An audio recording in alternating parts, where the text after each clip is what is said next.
The White Sox had some problems over the weekend, except the starting pitching. Let's discuss the good and the bad of the weekend defeats to the Los Angeles Angels next on Locked On White Sox.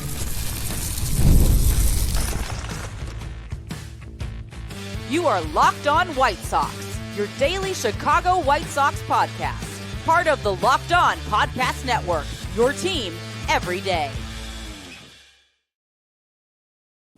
Hello, I'm your host, Todd Welter, a lifelong Sox fan and the site expert at SouthsideShowdown.com, part of the FanDuel Network, and also I've covered Major League Baseball for outlets such as the Associated Press. And thanks for making Locked On White Sox your first listen every day, part of the Locked On Podcast Network, your team every day. Make sure to hit the like button on today's episode. Subscribe to the YouTube channel at Locked On White Sox if you've not done so already, and also follow or subscribe to the show wherever you get your podcasts. Well, you can point to a few things that led to the Sox losing over the weekend to the Angels, but one thing you cannot point out is the starting pitching. Let's discuss how that was part of the good, along with the bad that happened this weekend. Then let's see if it's possible for the Sox to do something that they could hardly do last season, beat the Twins. And finally, it's Monday, so let's get a Minor League Monday report, as AAA Charlotte was on a tear to start the season. Today's episode is brought to you by FanDuel. Right now, new customers can get $200 in bonus bets when your first $5 bet wins. So I think you and I got a good preview of how this season is going to go with what happened over the weekend.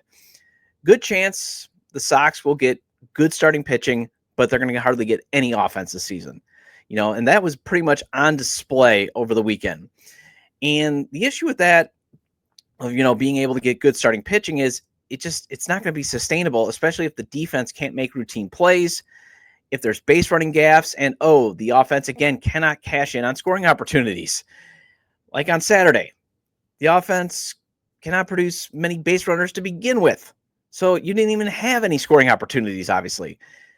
Because the starting pitching, that was not the problem for the White Sox. Jonathan Cannon and Davis Martin did what they could to keep the Sox in those two games. It was the bats that did absolutely nothing, as the lineup was shut out on Saturday and scored just 2 runs on Sunday. And while opening day was great with those 8 runs, this weekend showed again another troubling trend that was showing up in spring training. And Sox Machine's Josh Nelson, he tweeted this out on X, formerly Twitter, at SoxMachine_Josh. In 27 innings, the Chicago White Sox only scored in 3 of them against the Los Angeles Angels. Had a chance to win the first series of the series. Not sure if you want to call that progress or not. Starting pitching was very good, though. So, yeah, Davis Martin, Jonathan Cannon, along with Sean Burke's amazing start on opening day, as I discussed on Friday, combined to allow just 0 earned runs. Now, Cannon did have to battle through his quality start on Saturday. I think he threw like 32 pitches in the first inning, but he kept the Angels off the scoreboard. Now, Martin, he got bit by the Sox having 0 margin for error in the first inning yesterday.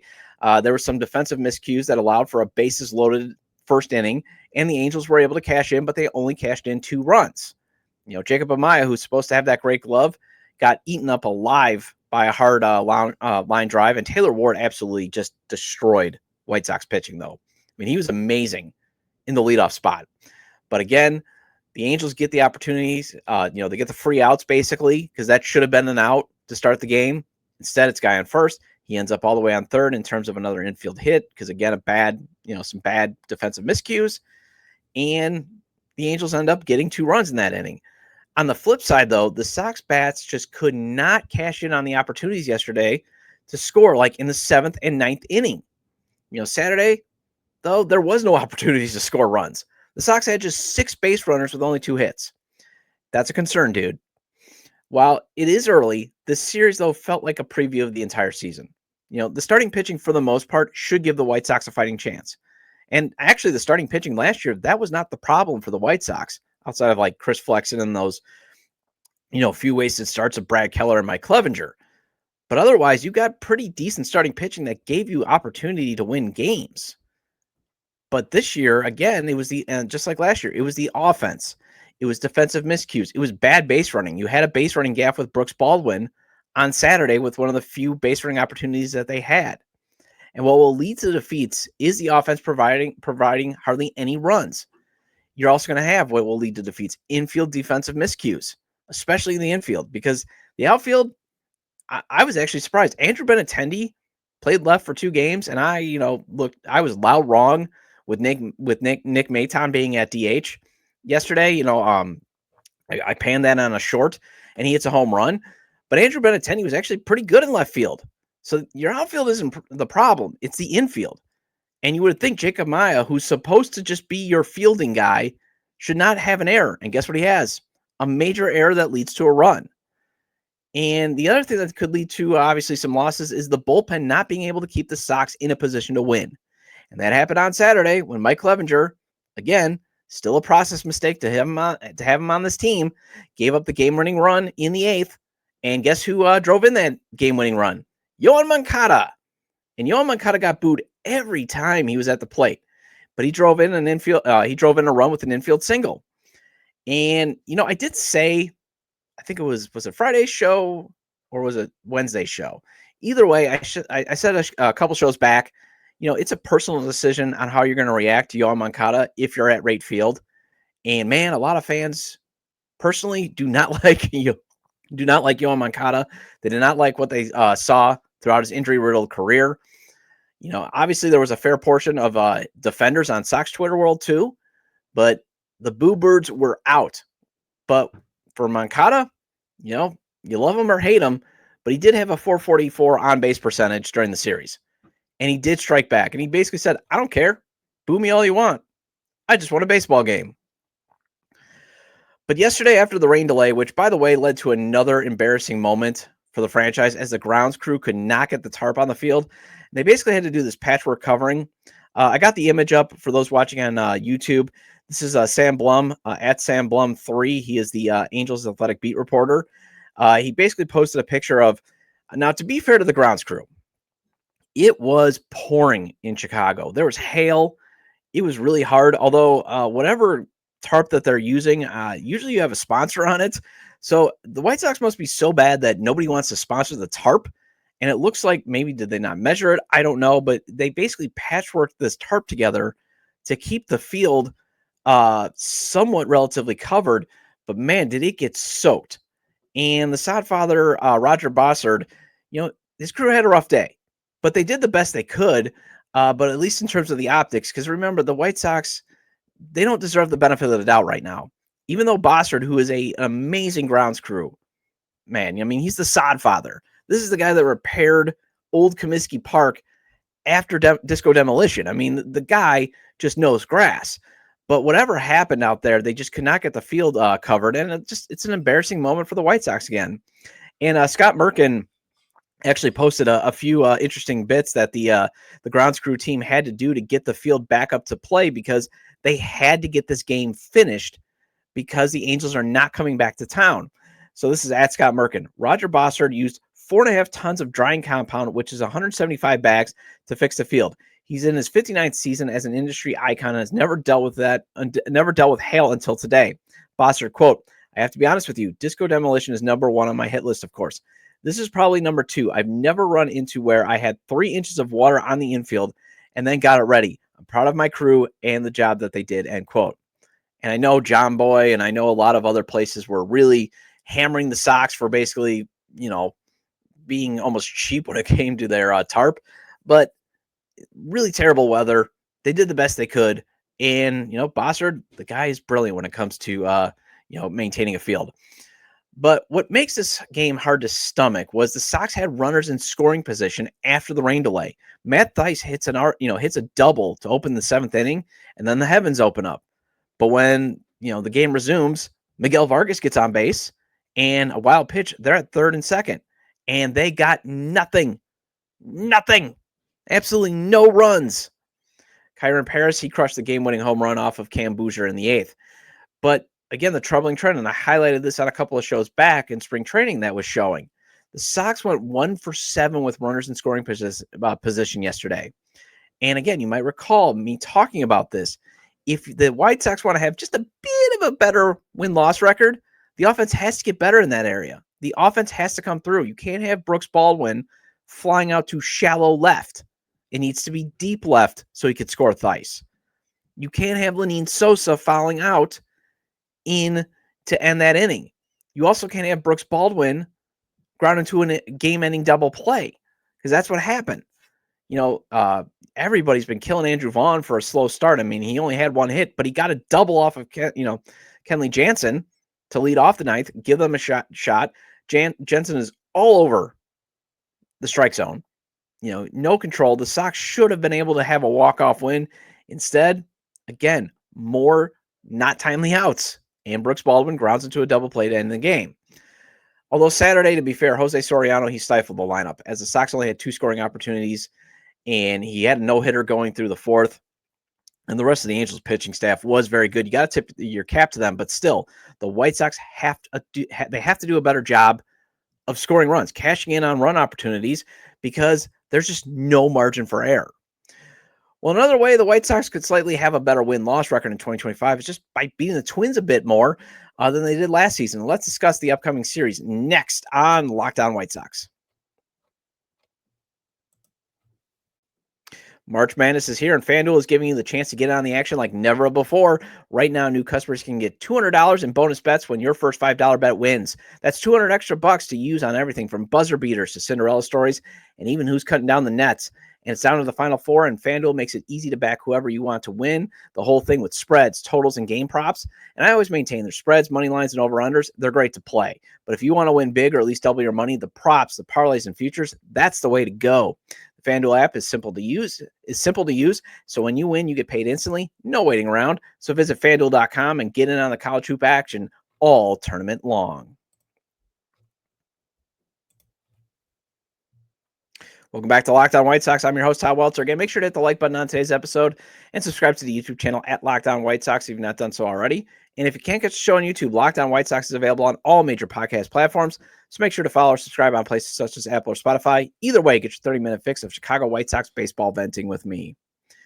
Well, one way you end up with a historic losing season is getting crushed by your division foes.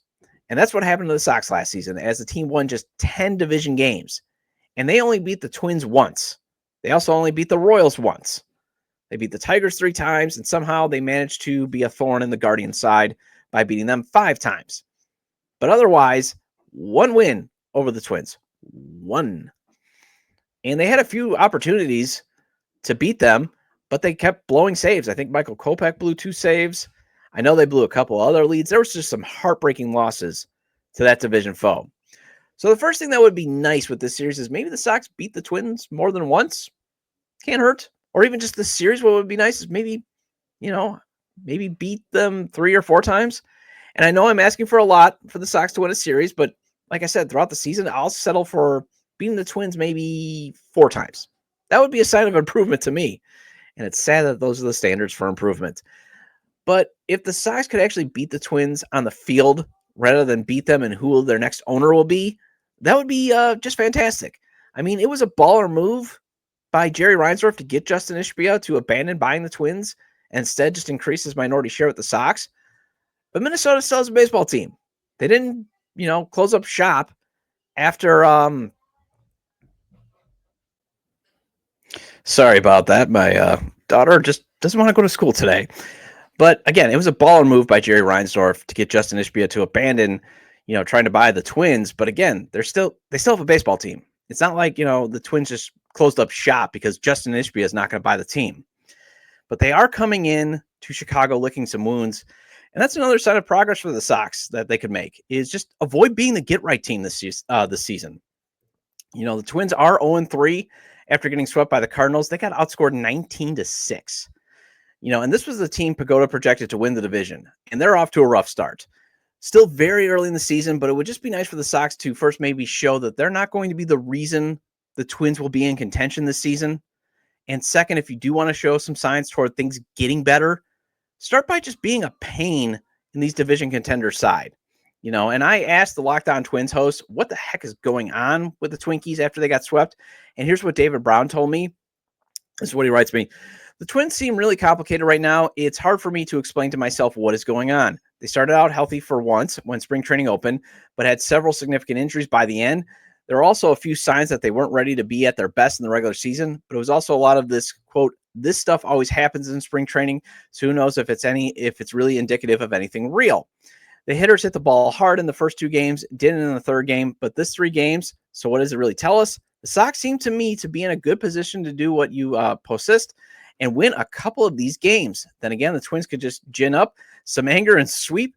They're just hard to figure out. I would exploit this ahead of time and go with talk of an upset in the series. So, hey, the White Sox get their first series win this early?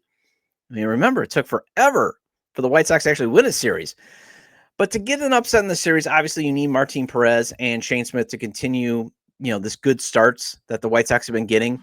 They got a great start from Sean Burke, good one from Jonathan Cannon, and a good one from Davis Martin. Those two have to keep up the pace. If the White Sox want to be able to hang their head on anything this season, it's got to be the starting pitching. But like I said in the first segment, they've just got to produce some runs.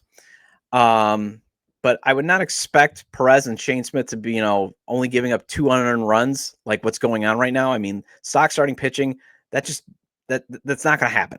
I mean, teams are going to eventually score earned runs on the White Sox. You just want to have them, give them a shot to win the game. And then, yes, you would love for Burke to continue to show he's a top of the rotation pitcher with another outstanding outing to close out the series. But the lineup has to produce more than the 2 runs like they did this weekend. They have to. They have to score some runs and also avoid the mistakes defensively and on the base pass. For the Twins, though, you got to be thinking, this is still a chance to calm things down after such a horrible opening series, get back to reset, and have a chance to win 3 games and get yourself at 3-3. So for the White Sox, one of the things that you can use this season is this a marker of progress? How do they play against the Twins? Can they avoid only losing, can they avoid losing 11 games to the Twins? Can they finally, maybe beat them 3 or 4 more times? Well, the White Sox organization did enjoy some winning. It was the AAA Charlotte Knights who got off to a great start. Let's go over some of the top 30 prospects who had a great weekend on today's Minor League Money Report after the break on Locked On White Sox.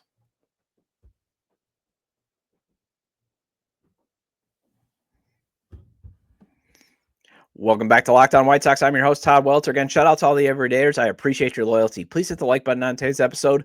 Recommend to your fellow Sox fans or baseball fans, friends, to subscribe to the YouTube channel at Locked On White Sox, wherever they get their podcasts, as this show is available on all major podcast platforms. Hope you had a great weekend. Mine was actually pretty busy. Took my daughter and wife down to a day trip to Chicago. I completely got overruled, though, on going to the White Sox game. I lobbied and I lobbied and I lobbied. Instead, I lost out and went to the Shed Aquarium, took my daughter there. She loved it. The Beluga Whale Show was pretty neat. And then, no trip to Chicago would not be complete if there wasn't a stop at the American Girl store and having dinner there. Because even though Chicago has some of the most amazing restaurants, my little daughter only wants to eat at the American Girl store because it is pretty neat. So for those that are listening, if you're a girl dad and you're in the Chicagoland area, you're taking a trip to Chicago, I highly suggest going to the American Girl store, getting the reservations for dinner there. I think it's like $50 or $40, but it's a full meal type thing that you can get appetizer, dinner or lunch, and then a dessert. But it's very neat. They can put their dolls right next to them. The girls love it. So that's just a suggestion. But yes, that was my weekend. In terms of good weekends, though, AAA Charlotte had an amazing one. And if Kyle Teel keeps up this pace, he might be in Chicago by next weekend. I mean, honestly, he is on a heater. Sox top hitting prospect absolutely raked in the AAA Charlotte Knights sweep of the Braves AAA affiliate. So did the Sox other 2 top 10 hitting prospects, Edgar Carroll and Chase Mydroth. Colson Montgomery, he had one good moment, but he also had some concerning ones too. And Tim Elko, he also provided some evidence that he could be a solid bat off the bench for the Sox at some point this season. On the flip side, top 30 pitching prospects, Jairo Iriarte and Nick Nastrini, well, they turned in some okay outings. But Kyle Teel, he was the story of the weekend. I know MLB Pipeline, Baseball America, they were all raving about his weekend. He went 6 for 12 with 2 home runs and drove in 9 runs. I mean, that is some offense the Sox could surely need. And he was all over White Sox social media world too. He did it all too as a DH, as Edgar Carroll got the catching starts. And again, it's good to see him getting the reps there. And yes, being a DH, you need some reps because again, you don't get to go out in the field if you have a bad at bat, as everybody says. You don't get to go out and one moment. Sorry about that. It's spring break is ending, so my daughter is really not wanting to go to school on that. But anyways, it's good that, Teel got the reps at DH because again, you don't have, that, if you have an bad at bat, you're not able to go out to the field and be able to, basically clear your mind or focus on something else. So It's a lot more of a mental approach. So it's good that he's getting the reps, and it's good that he went 6 for 12, obviously. And again, that's one of the reasons why both of them are down at AAA. Get reps at DH, and in Teal's case, maybe he'll get some reps in the outfield. And I hope they do switch, though, in the next series to have Teal catch and then Caro DH or play first, so maybe he can get some reps there too. Because again, you want both of these guys as at bats in the lineup once they make it to Chicago. Also, for those arguing they're down in AAA for service time manipulation, please stop. Just stop it. I don't want to respond to the haters too much anymore. But this one, I had this guy on the Southside Showdown Facebook page telling me like, "Oh, you don't understand. They're manipulating the service time. They're going to bring them up in May." Well, first of all, they're being patient. Secondly, it's not a thing anymore because there is the incentive program to avoid that. That's number one. Number two, nobody has any idea what club control is going to look like in the next CBA. And if you think the players are just going to give the owners their wish of a hard salary cap and then keep the 6 years of club control in place, then you don't know how the players union operates. You just don't. That even doesn't make any sense, and even for a regular union. So I doubt the union too. And this guy was like, well, they'll just grandfather in, the current players. They'll still have the 6 years of club control. Really? You think? That ain't happening. No, even if the players agree to a soft cap, it's just not going to happen. I had to stop with the arguing with the troll because, the troll always wants the last word. But honestly, service time manipulation, when there's also a potential draft pick to be gained, if you can get a guy to win the Rookie of the Year, and there is talk that, Kyle Teal has the talent to win Rookie of the Year, that's organizational malpractice.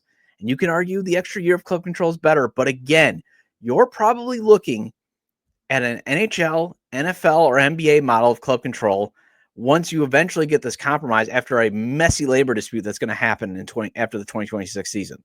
That's probably going to happen.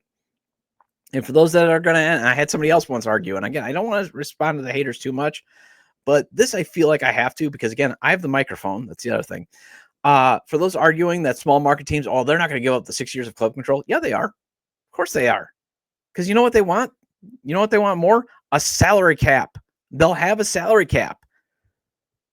So you got to have a compromise. Yes, they could argue for the 6 years of club control and a salary cap. Sure. But at the end of the day, they're going to compromise and be like, if they get a salary cap, they're definitely going to have to give up some years of club control. It's just going to happen. There's also precedent. Because if you're the players union, you're going to cite, well, look at what the NHL players union did eventually. They gave up to give a hard cap. But you know what they got in return? 3 years of club control. Plus the extra, I think, 2 years of restricted free agency, I believe. The NBA has that system too. So just stop. That's my PSA. But anyways, if Teal and Caro, who went 5 for 11, continue on this pace and the offense continues to struggle, I got the feeling, though, we will see them up by the end of the month. Chase Mydroth, he could also force his way up after he went 3 for 11, but he had 4 walks and a home run. Plus, he flashed some serious leather in the series at second base, and he showed why second is his best defensive position.